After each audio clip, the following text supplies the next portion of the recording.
Sa ulo ng mga balita, kaso ng tigdas sa bansa tumaas ng 32%. OWA Trust Fund mas lumaki, serbisyo para sa OFW pinaigting. Bagong MyFIF guidelines nakatakdang ilabas sa Pebrero. Dating DPWH Secretary Bonoan, bahagi ng pagdinig sa Senado. Pamumuno ng bansa sa IPA 2026 sinimulan na.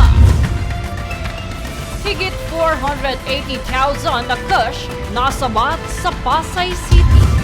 Patas at pantay na balita, komprehensibong ulat para sa pulso ng masa. Ito ang Newsful.